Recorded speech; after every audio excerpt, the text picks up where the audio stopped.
धन्यवाद सभापति महोदय। मुझे लग रहा था कि कांग्रेस अपनी हार से कुछ सबक सीखेगी और ये सप्लीमेंट्री डिमांड्स ऑफ ग्रांट्स पर बात करेगी। मेरे प्रिय मित्र केसी वेणुगोपाल काफ़ी सीनियर मेंबर ऑफ पार्लियामेंट है, मंत्री रहे हैं सरकार में, और ऐसी बातें लगा कि कांग्रेस जिस तरह से दुर्दशा में है उसी तरह से उनके लोग भी दुर्दशा के कारण जो है लोकसभा में बोलने की स्थिति में। अब आप देखें कि उन्होंने डीमोनेटाइजेशन की बात की और उन्होंने गवर्नर के कंडक्ट पर बात की। सभापति महोदय, 93 में जो है बाबरी मस्जिद गिर गया। उत्तर प्रदेश में बाबरी मस्जिद का ढांचा गिर गया, जो राम मंदिर था उसका ढांचा गिर गया। घटना उत्तर प्रदेश में होती है। क्या ऐसा कारण था कि हमारी जो भारतीय जनता पार्टी की सरकार हिमाचल में चल रही थी, राजस्थान में चल रही थी, मध्य प्रदेश में चल रही थी, किसके आधार पर आपने बर्खास्त कर दिया? किसके कहने पर बर्खास्त कर दिया? कौन सी घटना हिमाचल में घट गई थी? कौन सी घटना राजस्थान में घट गई थी? तो 100 चूहे खा के बिल्ली चली हज को कांग्रेस को यह बात शोभा नहीं देती है। और मुझे लगता है कि कांग्रेस को अपने आप पर जो है आत्मग्लानि करनी चाहिए कि हमको इस तरह की बात कह के कम से कम इस पूरे जनता को जो है देश को गुमराह नहीं करना चाहिए। आज भी कांग्रेस को इससे सीख लेना चाहिए। दूसरा, उन्होंने कहा कि डीमोनेटाइजेशन पर, मैं आना नहीं चाहता था डीमोनेटाइजेशन पर, लेकिन मुझे लगता है कि क्योंकि मैं सप्लीमेंट्री डिमांड्स ऑफ ग्रांट्स पर ही बात करना चाह रहा था। यह ग्लोबलाइज्ड दुनिया है और जो कुछ भी होता है हम अपने आप को काट के नहीं रख सकते हैं। मैं कुछ स्टेटमेंट जो है उनकी जानकारी के लिए, देश की जानकारी के लिए डीमोनेटाइजेशन पर रखना चाहता हूं। वर्ल्ड बैंक के चीफ एग्जीक्यूटिव अफसर हैं जॉर्जिविया। उन्होंने कहा कि demonetisation is expected to have a positive impact on the Indian economy which will help foster a clean and digitized economy in the long run। ये मेरा बयान नहीं है, हमारे वित्त मंत्री जी का बयान नहीं है, हमारे प्रधानमंत्री जी का बयान नहीं है, ये वर्ल्ड बैंक के चीफ एग्जीक्यूटिव अफसर का बयान है। और यदि इससे भी आपको संतुष्टि नहीं है तो OECD का जो अभी लेटेस्ट रिपोर्ट आया है उसने कहा है कि implementing the demonetization has had transitory and short-term cost, but should have long-term benefits। पूरी दुनिया कह रही है। उत्तर प्रदेश के चुनाव के हार के बाद भी आप लोग नहीं सीख पाए कि डीमोनेटाइजेशन का क्या असर है। आप ट्रांसपेरेंट इकोनॉमी, आप ब्लैक मनी की बात करते हो। अभी वित्त मंत्री जी का जो है बयान आया है, अभी राज्यसभा में, यहां संजोग से माननीय वित्त मंत्री जी अरुण जेटली जी और मेघवाल जी दोनों बैठे हुए हैं, अभी बयान आया है 72,000 करोड़ रुपया ब्लैक मनी अभी पकड़ाया है। पिछले एक साल में 72,000 करोड़ रुपया हमारी सरकार ने जो है पकड़ा है। आप कह रहे हो कितना नोट छपा? मुझे लगता है कि कांग्रेस पार्टी के लोग अब अखबार भी पढ़ना बंद कर दिए हैं। 17 लाख करोड़ रुपया जिस वक्त डीमोनेटाइजेशन हुआ, इस देश में करेंसी 17 लाख करोड़ रुपया चल रहा था। अभी रिजर्व बैंक ऑफ इंडिया के गवर्नर जब आए, उन्होंने बयान दिया कि लगभग 15.5 लाख करोड़ के आसपास जो है करेंसी सर्कुलेशन में है। 86% करेंसी जो है सर्कुलेशन में। आप कह रहे हो संख्या बताओ। संख्या बताने के लिए तो तैयार। ऐसा थोड़ा है कि कोई बच्चे का खेल है, कोई गुड्डा गुड़िया का खेल है, हम आपको संख्या नहीं बनाएंगे। संख्या तो बताएंगे ही, लेकिन आप कौन सी संख्या जानना चाहते हो? संख्या यह जानना चाहते हो कि उसमें जो फेक करेंसी आई है, काउंटरफीट करेंसी आई है, उसके बारे में मैं आपको बता दें। और यदि काउंटरफीट करेंसी को यदि जांच करना होगा तो उसके लिए एक नए मशीन की आवश्यकता होती है, अच्छे मशीन की आवश्यकता होती है। मशीन के बाद जो है उसको एक एक करके नोट गिनती करने की आवश्यकता होती है। इतना भी पेशेंस नहीं है आपको। आपने देश की स्थिति क्या छोड़ी? आप समझ रहे हैं कि आप क्या बोलना चाह रहे हैं? वो तो बताएंगे, लेकिन मैं आपको बताऊं कि काउंटिंग में जो है आपको पूरी की पूरी, ये सरकार जब कोई डाटा लेकर आएगी तो कोई आपकी तरह डाटा लेकर नहीं आएगी ना, उल्टे सीधे डाटा लेकर। आपने अभी जितना डाटा दिया, ये ग्लोबलाइज्ड कंट्री है, ये जो सरकार है ये गांव, गरीब, किसान, महिला, मजदूर, शेड्यूल कास्ट, शेड्यूल ट्राइब सभी के विकास के लिए चिंतित है। और यदि इस सप्लीमेंट्री डिमांड्स ऑफ ग्रांट्स को देखेंगे, मैं आऊंगा उसी के ऊपर आऊंगा। आप ये देखिए कि डीमोनेटाइजेशन के बाद, सभापति महोदय बाद है, उसका रेट जो है वो हाई होने वाला है। यूरोप की हालत जो है बहुत खराब है, और ब्रेक्सिट होने के बाद उसकी क्या स्थिति होगी, ब्रिटेन की क्या स्थिति होगी, यूरोपियन यूनियन की क्या स्थिति होगी। दुनिया बहुत खराब स्थिति में चल रही है। पूरे देश भर से, पूरे दुनिया से यह खबर आ रही है कि चाइना की इकोनॉमी जिस तरह से ग्रोथ कर रही थी, वो चाइना की इकोनॉमी पूरी की पूरी डाउन चल रही है। लेकिन आप चाहे IMF की रिपोर्ट देख लीजिए, चाहे वर्ल्ड बैंक की रिपोर्ट देख लीजिए, चाहे इकोनॉमिस्ट का देख लीजिए कि हमारी इकोनॉमी 7% के लेवल से बढ़ रही है। किसके कारण बढ़ रही है? उसी माननीय प्रधानमंत्री जी के नीतियों के कारण बढ़ रही है, उसी वित्त मंत्री जी के नीतियों के कारण बढ़ रही है। क्या आपको यह कहना है कि नहीं 7% से इकोनॉमी बढ़ रही है? इसके बाद मैं आपको बताऊं कि एक्सपोर्ट ग्रोथ कितना है। कोई भी देश की इकोनॉमी किस तरह से बढ़ती हुई नजर आ रही है। पिछले साल के मुकाबले इस साल 8.5% के आसपास एक्सपोर्ट ग्रोथ है। एक्सपोर्ट ग्रोथ यदि हुआ तो इसका मतलब कि हमारी सरकार ने दूसरे देशों के साथ बायलैटरल संबंध अच्छे रखे होंगे, चीजें अच्छी रखी होंगी, और जिसके कारण यदि हम कुछ पैदा कर रहे होंगे तो एक्सपोर्ट कर रहे होंगे। इसके बाद जो कंज्यूमर प्राइस इंडेक्स है CPI, जो कि इन्फ्लेशन की बात करती है, आप ये समझिए कि आप कह रहे थे ना कि टमाटर का दाम ये हो गया, इसका दाम ये हो गया, इसका दाम ये हो गया, GST के कारण ऐसा हो गया। CPI का रेट कितना है? 2.18%। ये मैं नहीं कह रहा हूं, ये सारे डाटा जो RBI दे रही है, जो वर्ल्ड बैंक दे रही है, जो IMF दे रही है, जो OECD दे रही है, G20 दे रही है, मैं उस डाटा को कोट कर रहा हूं। उसी तरह से फॉरेक्स रिजर्व किसी भी कंट्री के मजबूती का एक सबसे बड़ा हथियार होता है। आपको पता है कि आज की डेट में जून 2017 में इस देश का फॉरेक्स रिजर्व कितना है? 382 बिलियन, 382 बिलियन। कभी कांग्रेस ऐसा सोच ही नहीं सकती है, और सोच नहीं सकती है, तो इसलिए अपने दिल से जानिए पराये दिल का हाल। आपने देश की इकोनॉमी को चौपट कर दिया, NPA कर दिया, पूरे बैंक में ऐसे ऐसे लोगों को कर्जा दे दिया जो कि पैसा देने की स्थिति में नहीं है, सभापति महोदय। और इस कारण से आज ये 382 बिलियन यदि फॉरेक्स रिजर्व है तो इनको लगता है तमाशा दिखाई दे रहा है। इसके बाद आइए पर कैपिटा इनकम। हम जब इस देश में पैदा होते हैं तो कहा जाता है कि कर्ज में ही आदमी, जैसे किसान कर्ज में पैदा होता है और किसान कर्ज में ही मर जाता है, उसी तरह से पर कैपिटा इनकम किसी भी देश की इकोनॉमी को बढ़ाने के लिए, आपको पता है कि 2014 में इस देश का पर कैपिटा इनकम कितना था? इस देश का पर कैपिटा इनकम 74,000 था एक आदमी पर। आज 1,03,000 करोड़ है। किसने बढ़ाया पिछले 3 साल में पर कैपिटा इनकम? आपको यदि लगता है कि देश की इकोनॉमी के लिए ये चीजें नहीं है। इसके बाद मैं आपको बताऊं, इन सारे चीजों के बाद भी कांग्रेस को दिखाई देता है, मैं केवल ये कह रहा हूं कि किस तरह से ये बजट है और इस बजट में क्या क्या चीजें हैं। मुझे लगता था कि बजट पर बात हो, मैं ये बता रहा हूं, जैसे इस सप्लीमेंट्री डिमांड्स ऑफ ग्रांट्स में जो 12 है उसमें दिया गया है कि for providing budgetary support two units located in state of Jammu Kashmir, Uttarakhand, Uttar Himachal Pradesh, north and Sikkim. आप ये समझिए कि GST के कारण हमारी सरकार कितनी चिंता करती है। जब आपकी सरकार थी, जब माननीय अटल बिहारी वाजपेयी की सरकार थी, तो उसने जब अलग अलग स्टेट को बनाया, पहाड़ी राज्य को बनाया, तो उसको लगा कि यहाँ के लोगों को रोजगार देने के लिए हमको टैक्स इंसेंटिव देना चाहिए, टैक्स कंसेशन देना चाहिए, जिससे कि यहाँ उद्योग धंधा आए, यहाँ के लोगों को रोजगार हो।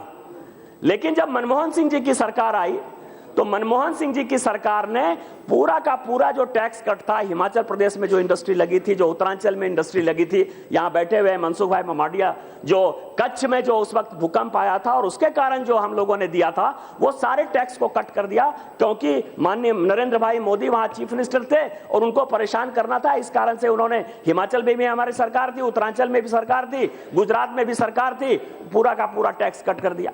लेकिन जब हमारी सरकार को लगा कि ये जीएसटी के कारण कहीं न कहीं नुकसान हो सकता है, तो इस बजट में हमने क्या किया? हमने जम्मू कश्मीर की चिंता की है, हमने हिमाचल की चिंता की है, हमने नॉर्थ ईस्ट स्टेट की चिंता की है, हमने उत्तरांचल की चिंता की है। और यदि इसके लिए यदि हम सप्लीमेंट्री डिमांड्स ऑफ ग्रांट्स लेकर आए हैं, तो क्या आपको नहीं लगता कि इस देश के लिए जो है हमने एक अच्छा प्रयास किया है? उसके लिए आपको सपोर्ट करने की आवश्यकता है। दूसरा जो है इस डिमांड्स ऑफ ग्रांट्स में 15 नंबर जो है वो है कि पल्स के लिए प्राइस स्टेबलाइजेशन फंड। कल हमारी मित्र सुप्रिया जी जो है बोल रही थी और मुझे अच्छा भी लग रहा था कि वो बोल रही हैं कि मीट खाना इसलिए जरूरी है कि सबको जो है दाल खिलाने के लिए जो है सरकार को प्रयास करना चाहिए, और दाल यदि खाता है तो फिर मीट हम छोड़ देंगे। हम प्रोटीन दाल की ही बात है, तो मैं ये कह रहा हूं उसी प्रोटीन के लिए, क्योंकि पल्स का दाम लगातार बढ़ते रहता है और गरीबों की थाली में दाल आना चाहिए। इस दाल के लिए सरकार हमेशा चिंता करती है कि केवल दाल अमीरों की वस्तु नहीं हो जाए, गरीबों की भी वस्तु रहे। और इसके लिए जो प्राइस हमेशा कभी किसान पैदा करता है, कभी किसान पैदा नहीं करता है, इसके लिए 500 करोड़ रुपया दिया है, जिससे कि जिस दिन जी हाँ प्रोटीन के लिए मैं जी टमाटर के लिए भी जरूरी है कि नहीं? नहीं है, लेकिन मैं ये कह रहा हूं कि उसके लिए पहले से प्राइस स्टेबलाइजेशन फंड है मिस्टर मेहता। ये पल्स के लिए जो है, क्योंकि सभी चीजों के लिए जो कंज्यूमर कमोडिटी है, जो इसेंशियल कंज्यूमर कमोडिटी है, उसके लिए एक प्राइस स्टेबलाइजेशन फंड ये पहले से बनाने की बात चल रही थी, और उसमें विशेष तौर पर इस बजट में 500 करोड़ रुपए का जो है प्रावधान इस सरकार ने किया है। दूसरा जो हमने ये किया है कि प्रधानमंत्री ग्रामीण डिजिटल साक्षरता अभियान, अभी हम लोग एक कमेटी में थे, अब आप समझिए कि हम ये चाह रहे हैं कि पूरी की पूरी ट्रांसपेरेंसी हो जाए, और डिमोनेटाइजेशन के बाद जिस तरह से जम्मू कश्मीर में पत्थरबाजों की कमी आई है, मैं नक्सलाइट एरिया में रहता हूं, जिस तरह से नक्सलवादी गतिविधियों की कमी आई है, जिस तरह से काउंटरफिट और फेक करेंसी कम हुआ है, और जिस तरह से ट्रांसपेरेंसी की तरह सरकार बढ़ रही है, आप समझें कि इस देश का हालत क्या है। 125 करोड़ 130 करोड़ की जनसंख्या है सभापति महोदय, और मात्र 4 करोड़ लोग टैक्स देते हैं, 4 करोड़ लोग टैक्स देते हैं। व्यापारी जो है केवल 86 लाख, आप समझें कि 7 लाख 8 लाख जो है व्यापारी व्यापार करते हुए नजर आते हैं, केवल 7 करोड़ 8 करोड़, और केवल 86 लाख व्यापारी जो है अपने आप को रजिस्टर किए हुए हैं। तो जिस तरह से जीएसटी चल रहा है, जिस तरह से डिजिटल इकोनॉमी की तरफ हम बढ़ रहे हैं, उसके लिए साइबर सिक्योरिटी एक बड़ा विषय है। साइबर सिक्योरिटी, क्योंकि रोज जो है कोई बैंक एटीएम में आप समझिए कि फ्रॉड हो जा रहा है, कोई साइबर सिक्योरिटी जो है किसी चीजों को ले रहा है, भीम ऐप जो है वो हम उसको बढ़ावा देने के लिए प्रयास कर रहे हैं। इस कारण से सरकार जो है इसको लेकर आई, और लगभग 100 करोड़ रुपया उसने डाला है कि हम केवल घोषणा नहीं कर रहे हैं, हम केवल वादा नहीं कर रहे हैं माननीय प्रधानमंत्री जी, उसके लिए क्या क्या व्यवस्था हो सकती है वो इस बजट में लेके आए। मेरा कांग्रेस से यही तो आग्रह था कि कम से कम सप्लीमेंट्री डिमांड्स ऑफ ग्रांट्स को यदि अच्छा से पढ़ लेते तो आपको पता चलता कि ये सरकार जो है किस तरह से आगे बढ़ रही है। उसी तरह से मैं आपको बताऊं कि जीएसटीएन और पेट्रोलियम दो चीजें हैं, डिमांड नंबर 35 और demand number 72। Demand number GST के लिए है, वन सर्विस वन टैक्स, और दूसरा पेट्रोलियम जो राज्यों को रॉयल्टी और ये जाएगा। जब ये सरकार आई सभापति महोदय, तो सबसे बड़ा जो वैक्यूम था वो राज्य और केंद्र के बीच में इतना बड़ा गैप था कि मिसट्रस्ट था कि राज्य जो है केंद्र की कोई बात मानने को तैयार नहीं था। जीएसटी कोई हमारे कारण नहीं रुका था। मिस्टर महताब यहाँ बैठे हुए हैं, मिस्टर उदासी यहाँ बैठे हुए हैं, हम लोग सभी एक ही कमेटी के सदस्य थे। हम लोगों ने जीएसटी को पास कर दिया था। लेकिन जीएसटी यूपीए की सरकार इसलिए इंप्लीमेंट नहीं कर सकती थी कि जब उसने वैट इंप्लीमेंट किया, जब उसने सीएसटी इंप्लीमेंट किया, तो उसने राज्यों के साथ वादा किया कि आपका जो भी नुकसान होगा हम आपको देंगे, हम उतना पैसा देंगे। और मिस्टर वेणुगोपाल, आप रिकॉर्ड चेक कर लीजिए कि जब हमारी सरकार आई 2014 में, उस वक्त भी लगभग 33,000 करोड़ से लेकर 50,000 करोड़ रुपया तक जो है राज्यों का बाकी था। आपने जो राज्यों के साथ बात की, जब आप कोऑपरेटिव फेडरलिज्म की बात करते हैं, आपने राज्यों को पैसा नहीं दिया था और इस मिसट्रस्ट के कारण जीएसटी इंप्लीमेंट करने को लोग तैयार नहीं था। और सबसे पहला जो जीएसटी में इस मोदी जी की सरकार ने और माननीय जेटली जी के साथ जो मीटिंग हुई, उसमें जो सबसे पहले हमने तय किया कि आपका जो बकाया पैसा है, जो यूपीए सरकार ने मार लिया, जो नहीं दिया, जो इकोनॉमी वो छोड़ कर गई, जो बुरी स्थिति इकोनॉमी की वो छोड़ कर गई, हम आपको पैसा देने को तैयार हैं। और हमने जो है फर्स्ट लॉट में 2010-11 से, एक पहले से नहीं, 2010-11 से लेके 2014-15 तक का लगभग 50,000 करोड़ रुपया दिया। और यही कारण है कि इसमें हमने जीएसटीएन के लिए और जो पेट्रोलियम प्रोडक्ट है कि कोऑपरेटिव फेडरलिज्म में राज्यों को यह अधिकार होना चाहिए, राज्यों को यह लगना चाहिए कि जो केंद्र कहती है, जो करती है, मोदी जी के नेतृत्व में जो सरकार आपसे वादा करती है, क्योंकि जीएसटी में एक बड़ा कंपोनेंट है कि 5 साल तक यदि आपका नुकसान होगा तो 5 साल हम पूरा करेंगे, वही उसी स्थिति को पैदा करने के लिए ये 2 डिमांड जो है भारत सरकार लेकर आई है। इसके बाद मैं आपको बताऊं कि जिस तरह से ये इकोनॉमी बढ़ रही है, जिस तरह से युवा बढ़ रहे हैं, उसी तरह से बूढ़े भी बढ़ रहे हैं। मतलब कि यदि ये देश युवाओं का देश हो रहा है, ये देश बूढ़ों का भी देश हो रहा है। और मिस्टर महताब एक बहुत अच्छा बिल भी लेकर आए थे, आपको ये पता है। उस बूढ़े के कल्याण के लिए, जो बूढ़े माँ पिताजी हैं, जो बूढ़े लोग हैं, उनको उसके लिए जो है transferring additional amount to senior citizen welfare fund, और उसके लिए लगभग 64-65 करोड़ रुपया हमारी सरकार ने दिया है। यदि युवाओं की चिंता कर रही है सरकार, तो उसके साथ साथ बूढ़ों की भी चिंता कर रही है। तो मैंने जो आपको कहा कि गांव, गरीब, किसान, बूढ़े, शेड्यूल कास्ट, शेड्यूल ट्राइब, उसके लिए मैं 5 मिनट में जो है अपनी बातें खत्म कर लूंगा। इसके बाद जो दूसरा डिमांड हम लेकर आए हैं, वो स्वास्थ्य के लिए लाए हैं। स्वास्थ्य के लिए आपको पता है कि यहाँ all India institute of medical science एकमात्र जो है यहाँ संस्था है, और इसके कारण अटल बिहारी वाजपेयी जी की सरकार थी, जब 6 जगह स्टार्ट किया, इन्होंने जो है 2 जगह स्टार्ट करने का प्रयास किया, लेकिन यूपीए सरकार पूरा नहीं कर पाई।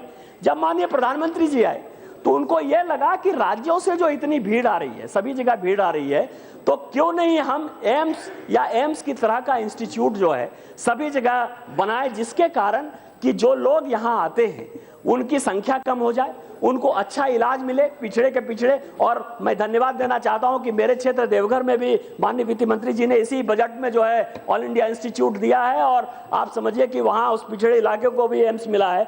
उस कारण से इस सप्लीमेंट्री डिमांड्स ऑफ ग्रांट्स में लगभग 150 करोड़ का प्रोविजन जो है ये सरकार ने किया है।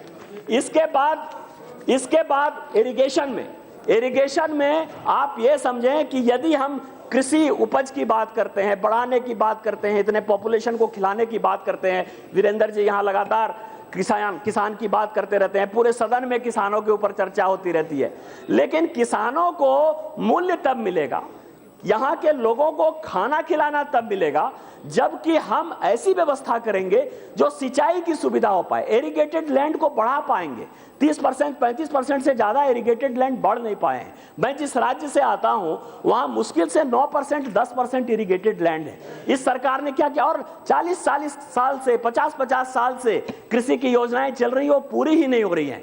टाइम बॉन्ड में इस सरकार ने एक फंड का क्रिएट किया प्रधानमंत्री सिंचाई योजना के अंतर्गत, और 92 ऐसे प्रोजेक्ट उसने चुने जिसके कारण कि हम किसानों को सिंचाई का साधन दे पाएं, इरिगेटेड लैंड को बढ़ा पाएं, और जिससे खेती का रकबा जो है वो बढ़ पाए। एक फसल जहां होती थी वहां 2 फसल हो, जहां 2 फसल हो रही है वहां 3 फसल हो, उसमें इसका बजट का। और उसी तरह से सॉइल हेल्थ कार्ड कैसे बनेगा, कृषि कल्याण के लिए सेस कैसे होगा, डेयरी के लिए कैसे डेवलपमेंट होगा, इस तरह की बात जो है। इसके बाद जो एक और फंड है वो रीजनल कनेक्टिविटी के लिए 200 करोड़ रुपया दिया। हमारे प्रधानमंत्री का क्या सपना है? सपना यह है कामता प्रसाद सिंह गुरु व्याकरण के बहुत बड़े गुरु थे, वो हमेशा कहते थे कि निशाने से ऊपर मारो नहीं तो वार खाली जाएगा। हम इस देश में सपना दिखाने की बात करते हैं तो सपना को पूरा करने की भी बात करते हैं। प्रधानमंत्री जी हमेशा कहते हैं कि वो दिन मेरे लिए सबसे खुशी का दिन होगा जब चप्पल पहने हुए नंगे पांव से आदमी जो है हवाई जहाज में चलता हुआ नजर आएगा।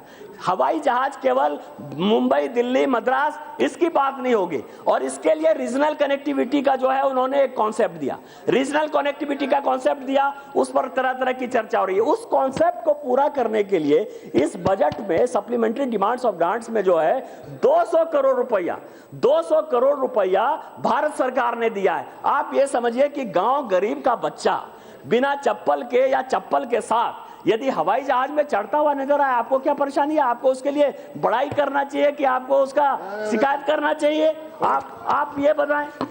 उसी तरह से कला और संस्कृति, हमेशा आप कहते हैं कि टूरिज्म एक बहुत बड़ा विषय है सर, और हम ये मानते हैं कि कोई भी देश में रोजगार का यदि कोई साधन क्रिएट कर सकता है तो रोजगार का सबसे बड़ा साधन जो है टूरिज्म है। यदि लंदन आगे बढ़ा, सिंगापुर आगे बढ़ा, यदि पेरिस आगे बढ़ा तो उसका कारण ये है। तो उस तरह से सर्किट, बस मैं 2 मिनट में अपनी बात खत्म करूंगा। तो उस तरह से आप समझिए कि टूरिज्म को बढ़ाकर लोगों को रोजगार, जिस रोजगार की आप बात करते हैं, रोजगार की बात है, और यहाँ सुप्रिया जी बैठी हुई हैं और सारी महिलाएं बैठी हुई हैं। एक और जो बड़ा फंड हमने 2181 करोड़ का दिया है वो मैटरनिटी बेनिफिट के लिए दिया है। महिलाओं को माल न्यूट्रिटेड बच्चे पैदा नहीं हो, महिलाएं एनीमिक नहीं हो, उनको मातृत्व अवकाश मिले, उनको पैसा मिलता रहे। मैं ये कह रहा हूं कि यदि इस तरह का सप्लीमेंट्री डिमांड्स ऑफ ग्रांट्स हम लेकर आए हैं तो इसके लिए कांग्रेस या सारे पॉलिटिकल पार्टी को अपना मदद करना चाहिए, बात करना चाहिए, सप्लीमेंट्री डिमांड्स ऑफ ग्रांट्स पर बात करना चाहिए, उल्टा पुल्टा बात करना। मैं केवल ये कहूंगा कि ये सरकार गरीबों की समर्पित सरकार है और एक ही मूल मंत्र है, ओम सहना भवतु सहना भुनत्तु सहवीर्यं करवावहै तेजस्विनावधीत मस्तु मद मा विद्विषावहै। ओम शांति शांति शांति। जय हिंद, जय भारत।